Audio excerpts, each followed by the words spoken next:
linguistic objects.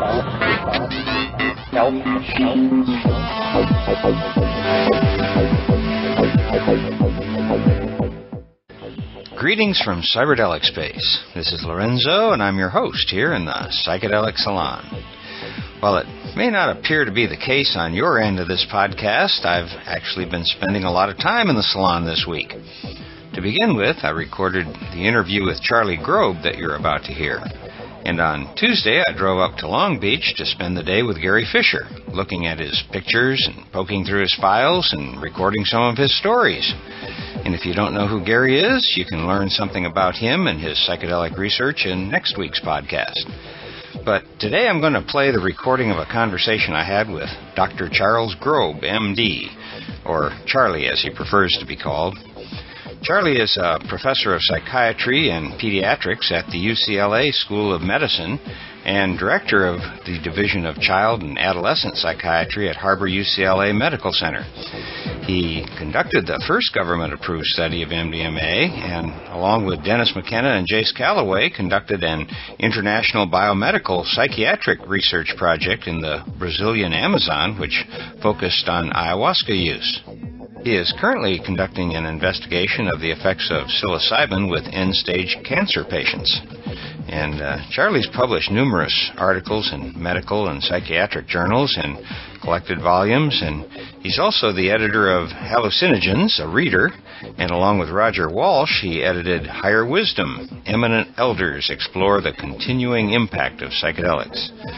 Charlie is also a founding board member of the Hefter Research Institute, and for full disclosure, I probably should add that Charlie is also a very close friend of Mary C's and mine. So why don't you just sit back, relax, and join Charlie and me here in the Psychedelic Salon.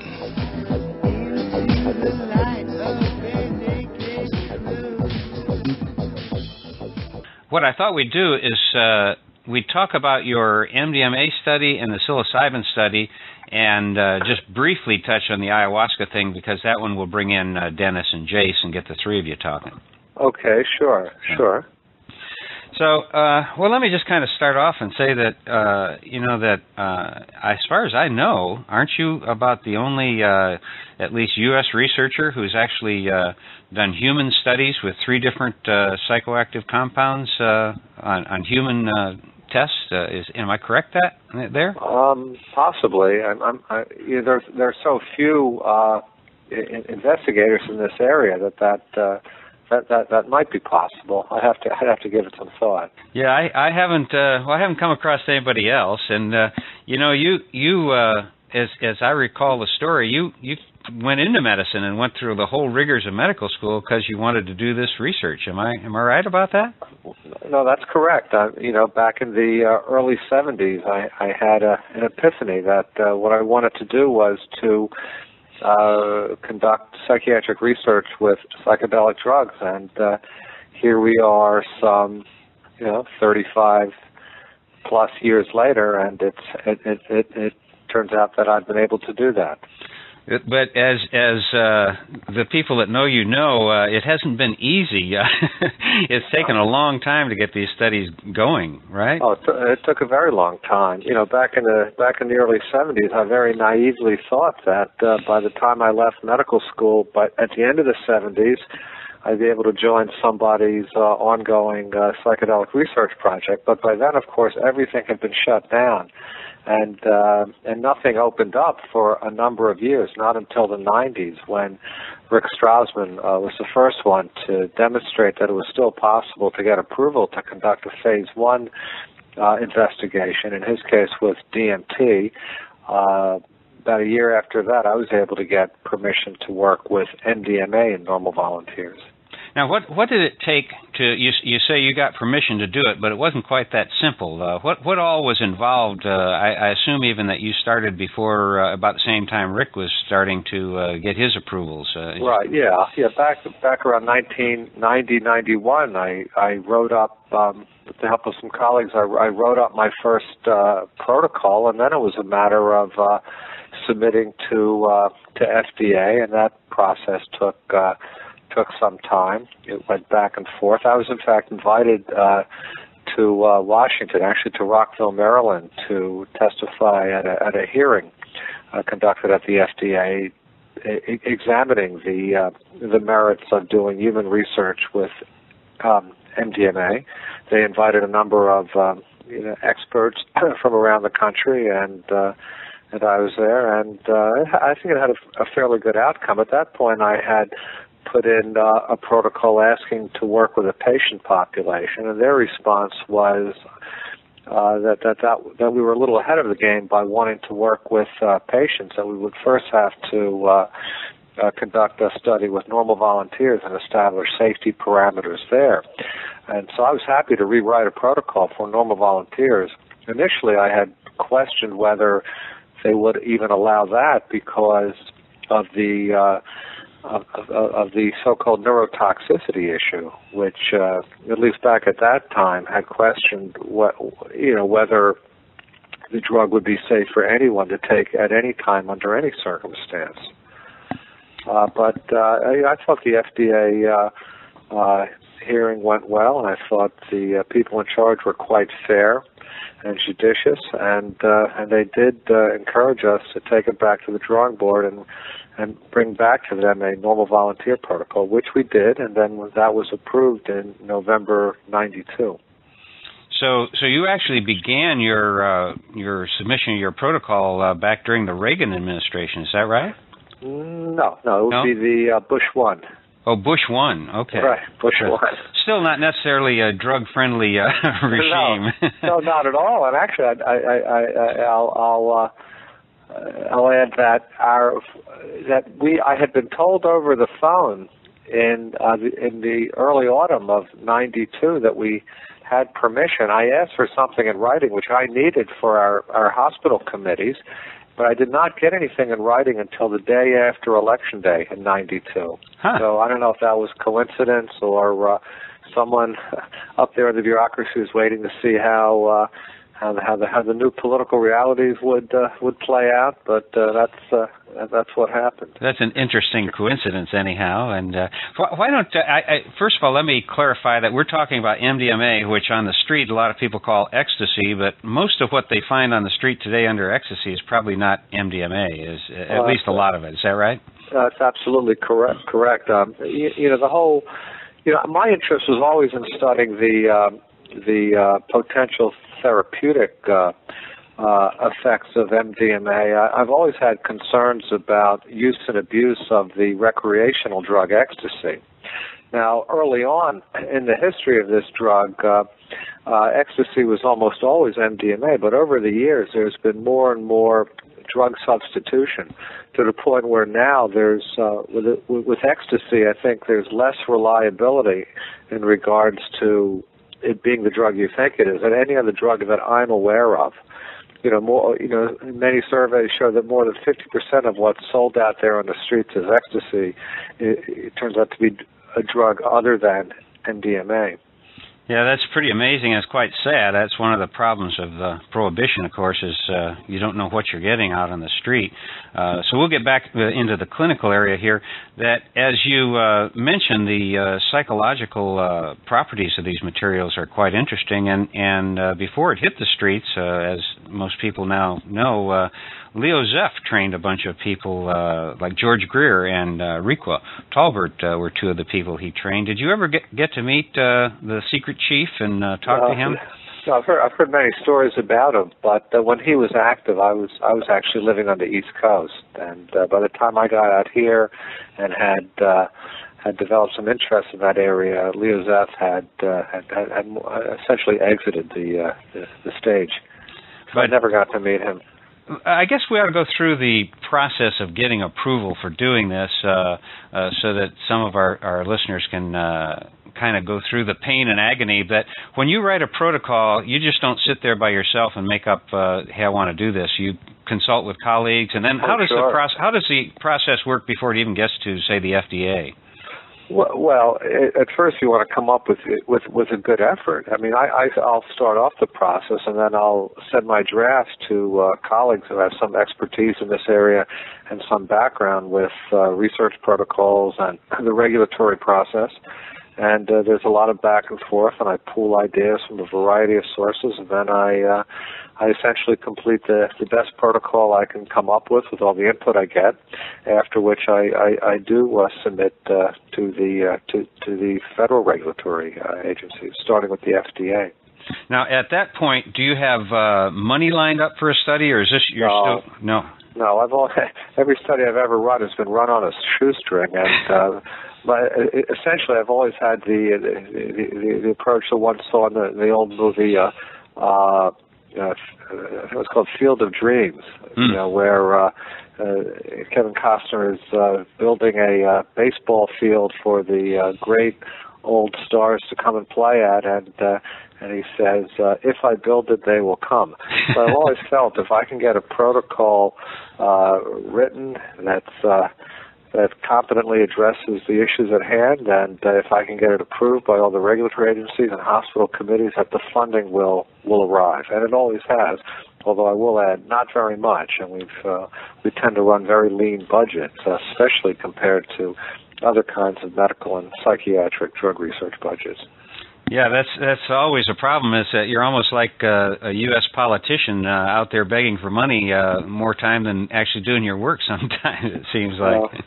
But it's been challenging, although I will say that we've had a few people who have been invaluable in helping us get off the ground and keep our momentum going, and so we have had a few people who've made very important contributions. And now when you have a protocol into the FDA, they look at it and they come back and say, well, we don't like this or that or the other thing. Right. So there was a lot of back and forth with actually every regulatory agency and every committee we went through, and I thought their input was often right on the mark, and they gave us some helpful recommendations. So we modified our protocol further going through the regulatory process. Well, let's go ahead and just take this process in a generic sense, because the most recent one probably is the psilocybin study, and that would be the most current information as to how it happens. Right, also most currently in my memory. This is from some time ago. So with psilocybin, we went through the same kind of process, and here we were asking for permission to work with advanced stage cancer patients, and we put in for permission to work with a fairly high dose, 0.3 milligram per kilogram, and the FDA got back to us and said they thought, given this was the first time in many years this kind of patient population was going to be studied with a psychedelic drug, that they thought the first study should approach it more cautiously with a modest dose. So after some discussion and consideration, I accepted that this was actually good advice. So here we are establishing our treatment process and establishing feasibility that we could actually get this work done, and also looking to establish safety parameters. So starting with a more modest dose, I felt did make sense. So we rewrote the protocol, and one thing we changed was the dose, which was 0.2 milligram per kilogram. And I've actually felt that, although I will, in the not-too-distant future, resubmit, as we're finishing our pilot study, and I'll resubmit to do a larger scale study, I will apply for a higher dose. I think it was a good idea to have done the pilot investigation with the more modest dose. We've had some good results, even with that. Now, once you get FDA approval, it's not over there, though. You still have... not at all. No, we had to go through the DEA, and that involves a visit from a local DEA agent who really is primarily concerned with the security of the drug. So he wants to see where it is stored and how secure that arrangement is. And you have to have a special safe that meets specifications to store Schedule I drugs, and it has to be within a locked room, and that locked room has to be within another locked room, and so they've got fairly, clear specifications as to what needs to be accomplish before they'll allow you permission to store the drug. But we got through that, all right as well. And then after the FDA and after the DEA, we went through California has its own in-state regulatory committee. It's kind of like an in-state FDA or in-state review for Schedule I research, and that's the California Research Advisory Panel.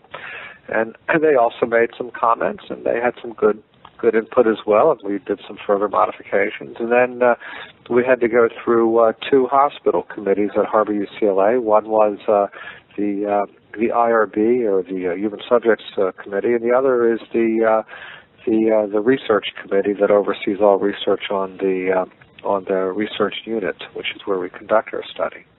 Now, if one of those organizations makes some changes, do you have to go all the way back to the FDA and start over again? Well, you submit your final version. Although no changes were made in any of the areas that each of the prior committees had been emphatic that we ought to make some modifications. And by the end, all the regulatory groups seem more comfortable with the final version. Some of the people who I know are grad students and medical students that are thinking about this as an area of work for their life's work probably ought to keep in mind the fact that the glory part, where you're actually working with a participant who's on using the substance, those hours are pretty minimal compared to all of the bureaucratic hours, right? It takes a long time before you get to that point of actually treating somebody. So if you have some ambition to work in this area, you have to develop certain, character qualities like having a lot of patience and persistence.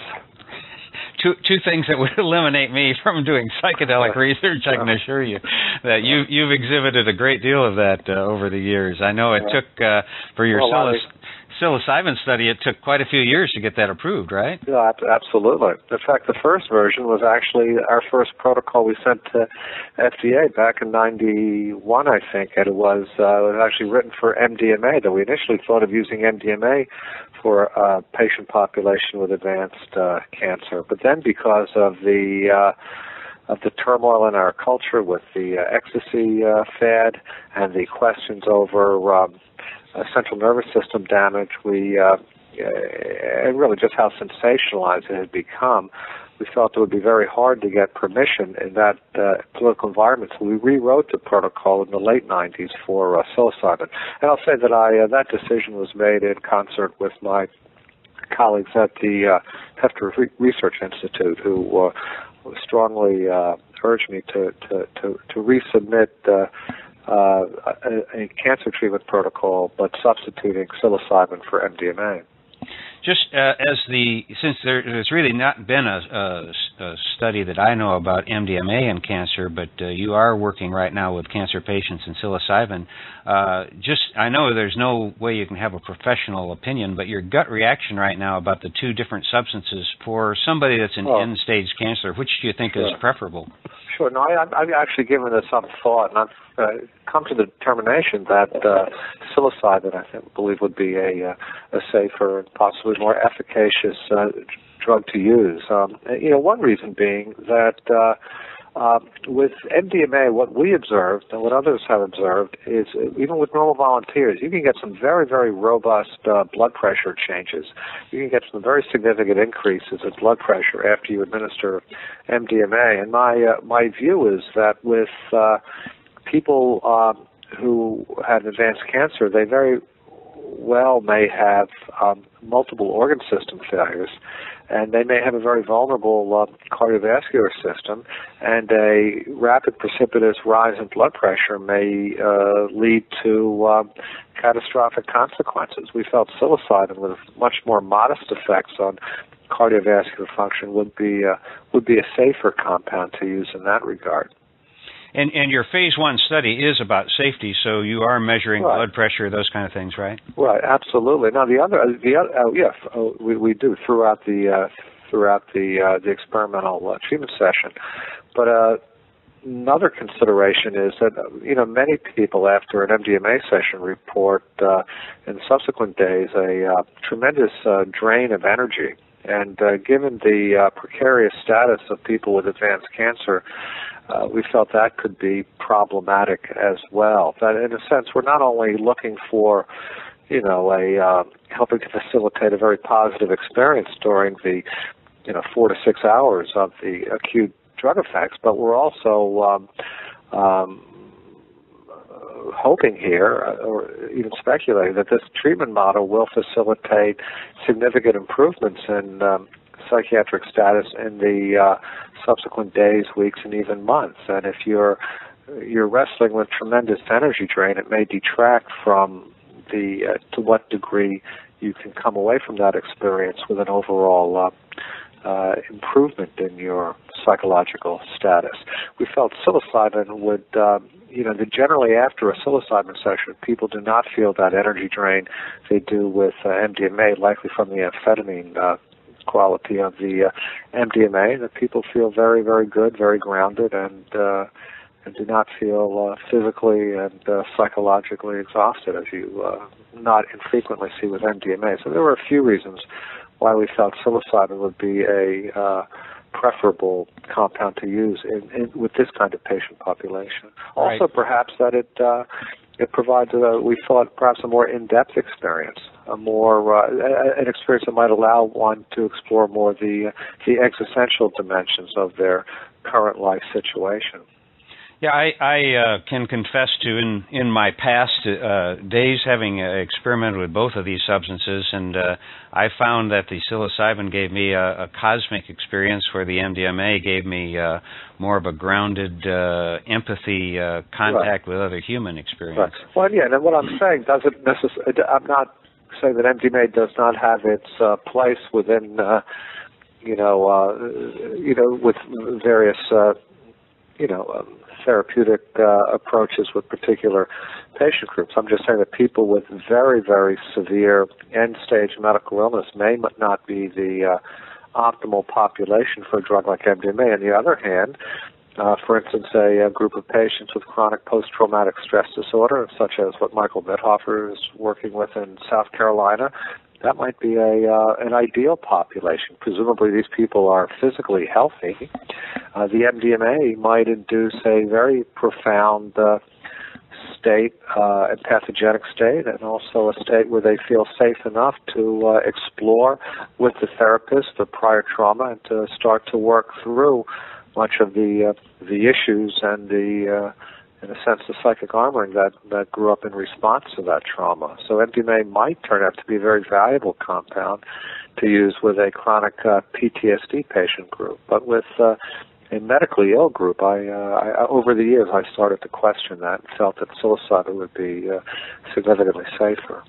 In your research that you did in the early 90s with humans and MDMA, which we knew was pure MDMA, what kind of, did you have any negative or adverse results? Was everybody the same or what? Well, we treated, we were, I'll tell you a couple of stories. Well, one is that we had two people who had very significant hypertensive reactions.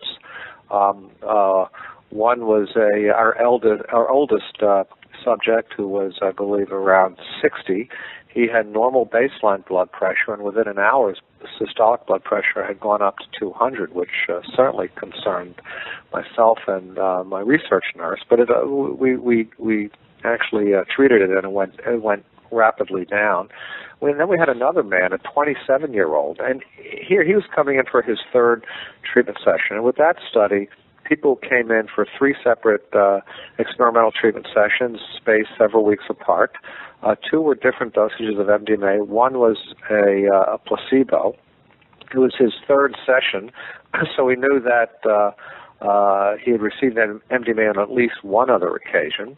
It was all double-blinded as well, so we didn't actually know what they were getting on each occasion. But on the third occasion, he's had it at least once before. Well, after an hour, his blood pressure went from a systolic of 120 up to 220. When I looked at the record, he had pretty normal blood pressure through his other 2 sessions. So I asked him, well, something's got to be different today than was the case on your previous visits. And he said, yeah, there was something different. He had not he had decided not to tell me because he didn't think it was important, but now he was going to reveal it. And that was that in order to get to the hospital early in the morning, as we were requiring, he had stayed at a friend's house who lives close to the hospital. His friend had a cat. The subject turned out to be allergic to the cat and started to develop some wheezing. So had some breathing difficulty. So his friend said, well, you know, I have some asthma medicine perhaps you could try that could help your wheezing. So he took some of his friend's asthma medicine, and it turns out that the interaction between the asthma medicine and the MDMA caused a fairly serious blood pressure elevation. So we rapidly treated it. We brought it back down to normal, but it also points out a relative risk in regards to recreational use of MDMA is that a lot of people are oblivious to the fact that different drugs can interact with one another, and people who may have medical conditions on medication who then take ecstasy, you know, which is some often, though not always, MDMA, that there may be a drug-drug interaction which can cause injurious effect. So kind of a cautionary note in regards to the use of both the recreational and the controlled sanctioned therapeutic use of MDMA. You know, that's a really good point, one I forget to make sometimes. I know there's so many people at raves and parties and gatherings that are doing polydrugging, which, right. You know, it's one thing if it's something that's, you know, tried and true and thousands have done it and you know what the results are, but what a lot of people forget is just these common over-the-counter medicines are going to interact. Oh, that's right. Absolutely. You take, you take a cold medicine with some pseudoephedrine in it, and you can cause some cardiovascular symptoms, including a hypertensive episode. You know, there are other examples in the literature. For instance, some years ago, a report from San Francisco General Hospital of a man who was being treated for HIV disorder with a protease inhibitor. He came in looking as if he had taken an overdose of ecstasy or MDMA, and he alleged to have taken only one pill. And after some investigation, the treating physicians realized that the protease inhibitor, which he was taking, had impaired the capacity of this man's liver to metabolize the MDMA. So he was not clearing the MDMA and was left with a rather alarming situation with, high blood pressure and palpitations and the like. He eventually was able to clear the drug and was left the hospital healthy, but it caused some alarm among the treating personnel for a while. And, of course, that adds to the records in the literature saying, oh, here's another emergency room victim of MDMA, which, of course, it was, but it's complicated because of other substances. So that's right. Did you, in that first study, did you have anybody that just absolutely had a horrible trip or a bad trip? Oh, good. I'm glad you asked that. Okay, so we were, one of our subjects comes in for his first session, and he becomes acutely anxious, quite agitated, and told me that he was very upset that he had volunteered for the study, that he felt taking a drug like, he called it ecstasy, allowed him to pick up all of the, as he put it, negative vibes in the hospital, and it was distressing him. So, I told him that according to what he had agreed to, he needed to stay in the hospital for the rest of the day and through the night, but in the morning he could leave and he did not have to come back for the following 2 sessions. And in a sense, he could elect, after he left the hospital, to drop out of the study, which he did. Now, following his dropping out of the study, we decided to break the blind to see how much MDMA we had given him that had caused this fairly serious anxiety reaction. So we broke the blind, and to our surprise, it turned out that he had received a placebo. So the take-home message there is never underestimate the power of the placebo response. So essentially, he had simply psyched himself out. Now, that being said, we had 18 subjects who received MDMA on 2 occasions. None had an adverse psychological experience. They all had positive psychological experiences, and tolerated being in the hospital without a problem. So I guess my Irish comment would be beware the placebos. Right, that's right. Now you had a range of people there. You said somebody was near 60 and right. Somebody 27. So was there any difference in the physiological reactions in the age group, or is it pretty much? I'd say I think the lesson from the 60-year-old was that as we get older, we tend to have somewhat more vulnerability in our cardiovascular responses. So, I'd have to say most of our subjects were on the young side, but our older ones, no one had a hypertensive reaction like the 60-year-old man, but we had a couple of others who had, some elevations of blood pressure. But it was the 60-year-old who seemed to have, it just came into that session with significant vulnerability to experience just what happened. But one of the reasons I asked that is I've off and on I read about the brain development and that it's still going on while we're in our teenage years and all, and then of course there's all these rumors about Suicide Tuesdays coming down off of MDMA, and right. I was just wondering about the relative merits of what do you tell your kids other than just say no? Because there are some risks, some dangers. It's hard to just protect a child, and yet you don't want to just say no because some of these things can be also very positive materials right. as well. Well, that's a very tricky issue. You're right. Just sweeping prohibitions often are not effective. I think often the most helpful thing you could do is simply to be honest and to provide young people with the information that we know to date. For instance, caution them that when they purchase ecstasy, that there's a great possibility that it may be a drug other than ecstasy, and then to describe to them what some of these other drugs might be, and some might be fairly toxic and dangerous to users. I think we should also talk to them about the danger of mixing medications or mixing these kinds of compounds with other recreational drugs, as well as medically prescribed medications.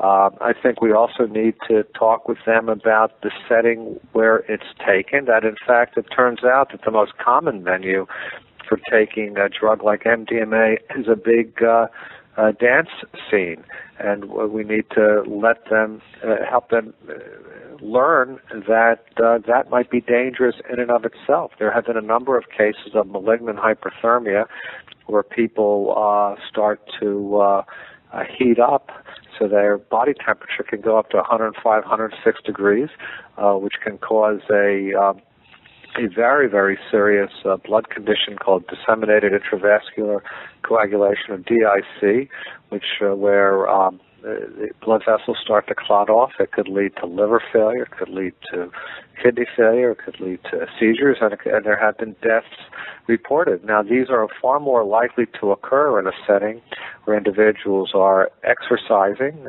such as dancing at a rave, where it may be crowded and with a stuffy, just crowded, poor ventilation. The ambient temperature may be too warm. Also, there was an example in England of 2 young men dying on consecutive weekends at the same dance club. When authorities went to investigate, they realized that the establishment was in the practice of turning off the tap water in the bathroom, thereby forcing people to buy water over the counter at the bar for the price of a beer. And here were 2 young men who died of malignant hyperthermia, and who seemingly were placed at greater risk because of the deprivation of available fluids. Yeah, it's really a tough call, because I do know how much fun it can be to take that and dance all night. But the young people that I've convinced to give it a try and back off the dance floor or get together in a small group, and not that I'm advocating this because you legally can't, but I've been thanked many times by people who say, "Gosh, I never knew it could be so interesting with a group of 4 or 5 people and what we learned about each other." And so, that all of these medicines are it's like anything else. Too much of a good thing can kill Right. you.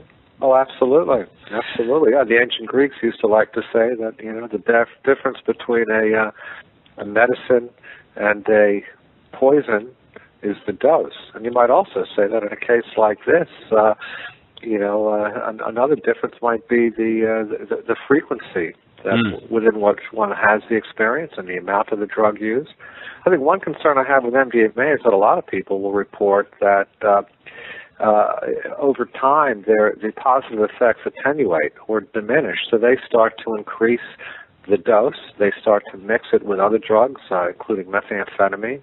And in those kinds of situations, I think there's some implicit dangers. Right. Most definitely there are. Well, wouldn't you know it, but right about here, my good old Dell computer crashed, and so I rebooted and called Charlie back, and we talked for about another 10 minutes, and then it crashed again. And that 10 minutes is lost forever, I'm afraid, but I tried one more time, and Charlie was very, very gracious and patient. But we finally did get about another 10 minutes of our conversation recorded, and I'll play that right now. Okay, well, before we just got so rudely interrupted by the computer crash, sure. we were talking about the work Humphrey Osmond did in Saskatchewan with alcoholics, and sure. You were talking about that a little bit. Well, no, Osmond had a fascinating project. He treated with one dose of either high-dose LSD or mescaline. He treated very hardcore chronic alcoholics who had been refractory or non-responsive to other treatments, and he found that an appreciable proportion were able to maintain sobriety for some time. When he went back to look at what the strongest predictor was for those patients who had a positive outcome, he found that these individuals, during their one session, had what was described as a religious or psycho-spiritual or mystical experience, a mystico-mimetic experience, as it were. So we found that those individuals who had this kind of spiritual epiphany were the ones who were able to sustain sobriety for the longest period of time. And this kind of harkens back to what William James, the founder of American psychology more than 100 years ago, once said about alcoholism, which he called dipsomania. He said the best treatment for dipsomania is religiomania. And that's also consistent with our observations in Brazil when we did our ayahuasca study with the União de Vegetal. I was going to ask about that. Wasn't that also involved with a lot of alcoholics in that Sure. study? Well, a number of the people I interviewed for the study, and just also spoke informally with outside of the study, were people who had fairly serious problems with alcoholism and drug addiction, antisocial behavior prior to their entry into the UDV, where they had access to ayahuasca ceremonies twice monthly. And, these were people who, after their entry into the ayahuasca religion, were able to abandon their destructive use of alcohol and other drugs altogether. So seems to me there's some very interesting implications here for Osmond's old work with alcoholics, as well as some of our more recent observations with the ayahuasca church, as well as others who have observed a similar process with the Native American peyote church. Yeah, it'd be interesting to compare some of Osmond's results with, like, the Peyote Church and the UDV, because they seem to have a monthly reinforcement, whereas the Osmond group didn't sound like he did follow through with them. That's correct, and I think looking at these religions, these organized legal religions that are sanctioned to administer plant psychedelics to their practitioners, that the value of, in a sense, these booster experiences every couple of weeks or every month seem to be quite significant. So I think, honestly, that the ideal model, putting all this together to treat alcoholics, would be an initial treatment program followed by sequential opportunity for follow-up booster sessions. I think that would be far more likely to reinforce the positive effects and create a greater likelihood of extending sobriety. Well, right now I don't see any real treatments for alcoholism other than go to a program for every day or something like that. Honestly, if you look with just very openly and honestly at the situation of how we treat alcoholics, I think you'd have to acknowledge that we really haven't advanced much over the last 50 or 60 years. I mean, 50 years ago, if an alcoholic came into your office asking for help, probably you'd suggest that they find a 12-step group, and if they're lucky and if it was a good fit, they could get some help. But if it wasn't a good fit, they might be out of luck. This would be the same kind of treatment approach you might recommend 50 years ago that you might recommend today with an alcoholic. So I think, especially with a condition like this, where there is extraordinary damage done to the individual, to families, to the whole social fabric, and where we have very, very limited effective treatments, where the field of medicine has evolved so minimally over the last half century, I think there's tremendous need and even opportunity here to develop new novel treatment programs involving optimal structures to utilize psychedelics. Of course, that being said, it would have to be done in a entirely legal sanctioned context. And I wonder if the times are maybe starting the pendulum swinging, because now you just gave a presentation at the American Psychiatric Association talking about psychedelics, which you probably couldn't have done 10 years ago. Well, actually, I did. You did, huh? I've talked at the APA going back to the early '90s. There's always been some interest, but so you've been the thorn in their side that long? Well, I don't know if it's thorn in their side.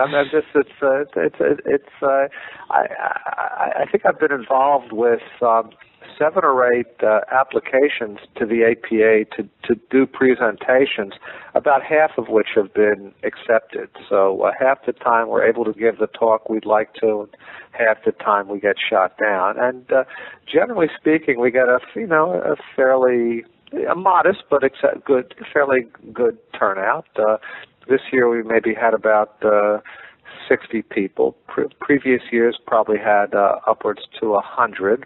We're generally given an out-of-the-way location and a suboptimal time slot, but generally we pull in enough people to feel that it's been worthwhile to have made the effort to do it. Are you finding better acceptance among your colleagues now? Well, it's hard to say. When I give this talk, there are generally one of two responses. Either people come up afterwards and say, "This was really great. It's about time that people started to study these compounds again." That's one kind of response. And the other kind of response was, "This isn't very interesting. It has nothing to do with what psychiatry is all about these days, so I'm not going to waste my time here." So, but we generally don't get the kind of hostile response that I think I had some concern might be the case when I started this years ago.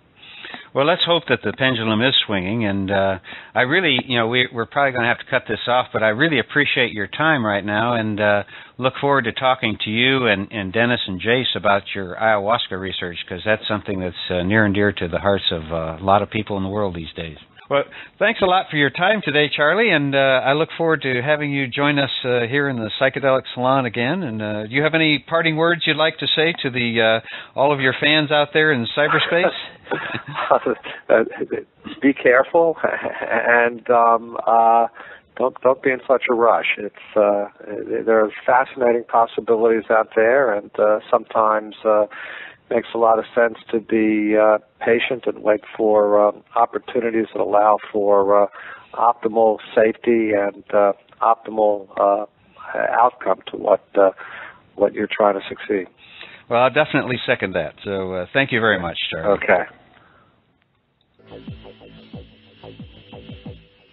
After listening to my conversation with Charlie just now, I was struck by what he said about compromising our cardiovascular systems as we get older, and how the 60-year-old in his MDMA safety study experienced some elevated blood pressure. What struck me was how my own relationship to MDMA has changed over the years.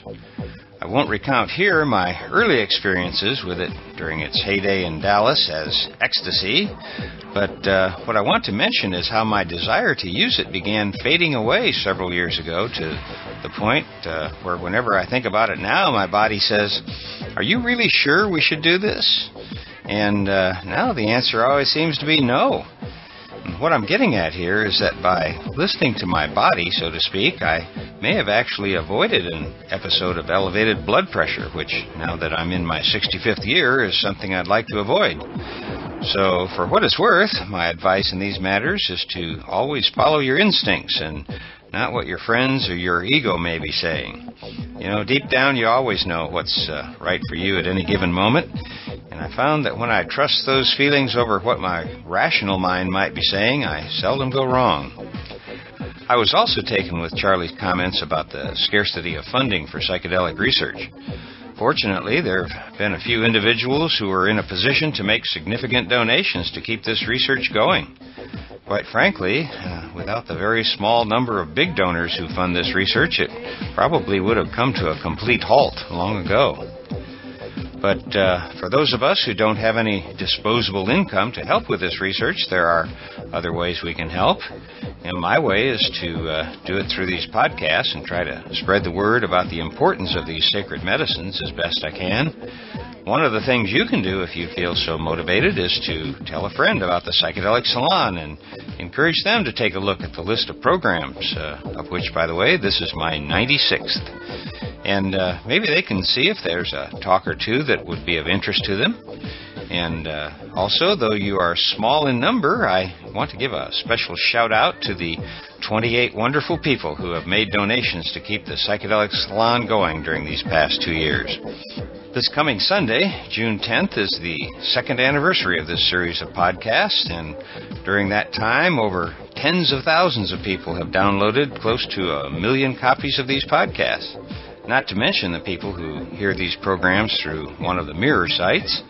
So you wonderful 28 souls out there who sent contributions that range from $2 to $150 during the past 2 years, well, each and every one of you can rest assured that you have had a much greater impact in keeping these podcasts coming than you might really believe. Your generosity moves me deeply, and your encouragement is what keeps me going. And to all of you supporters of psychedelic research, on behalf of all of us, I want to thank you for keeping the psychedelic campfire burning.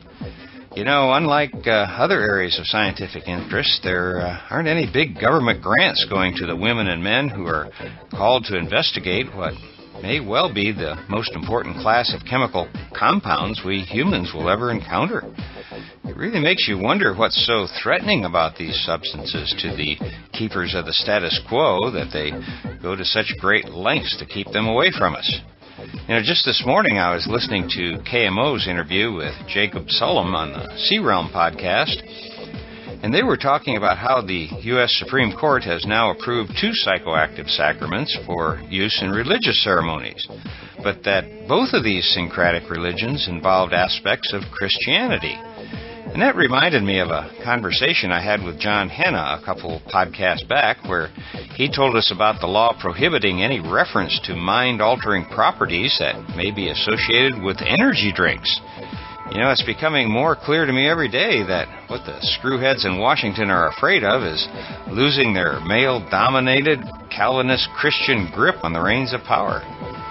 And maybe they're right to see that if these psychedelic medicines were used in a conscious way by a culture such as the one Aldous Huxley described in his brilliant novel Island, a little of his moksha medicine might go a long way to nudging us humans up to a slightly higher level of awareness, particularly about what a mess some of our fellow humans are making of things on our dear little spaceship Earth. But hey, the news isn't all bad. You just have to dig a little deeper to find the good news. But there actually are a lot of reasons to hold on to our dreams of a global, sustainable, cooperative human culture.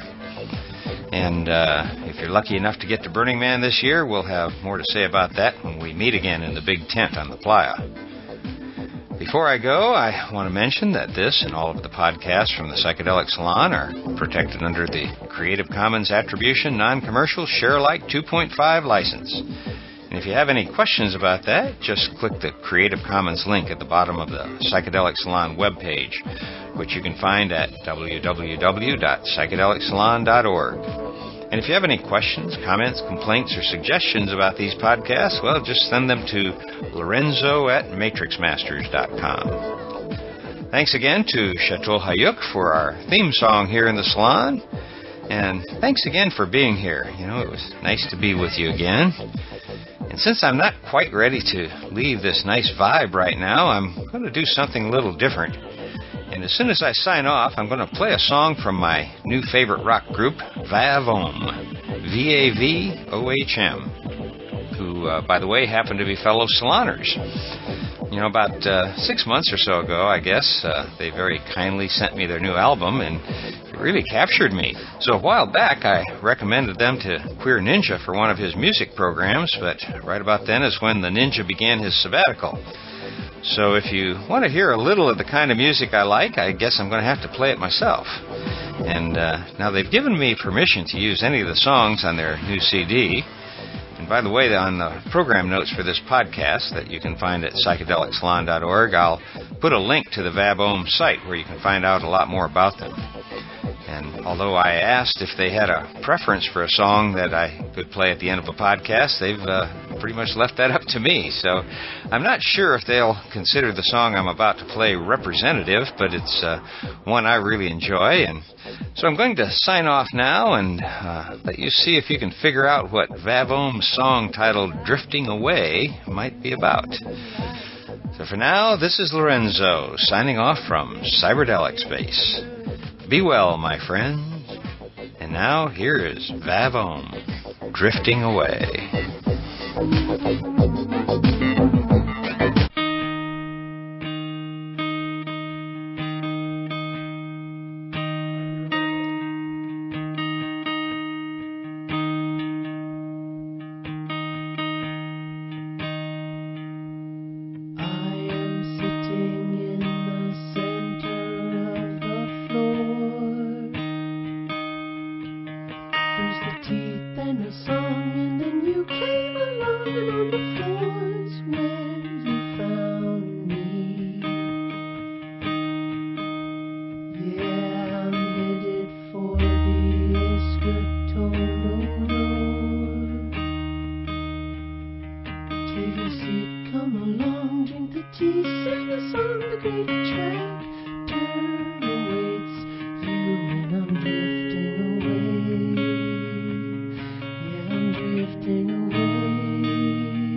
a fool is be it anything he says I love it.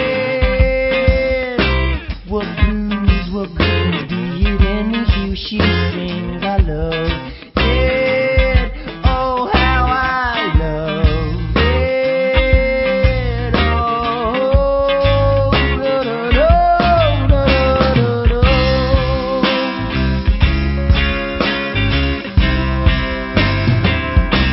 Well, the vine dissolves the lines in your head, lets your dreams go free apart from your bed, dismantles the prisons of your waking. I like to focus soft in a come bed with my head in a formula spread, those same rhythms in me quaking. Oh, and though the voice ain't the same, oh, and though the faces may change, these hungry rhythms will force the same.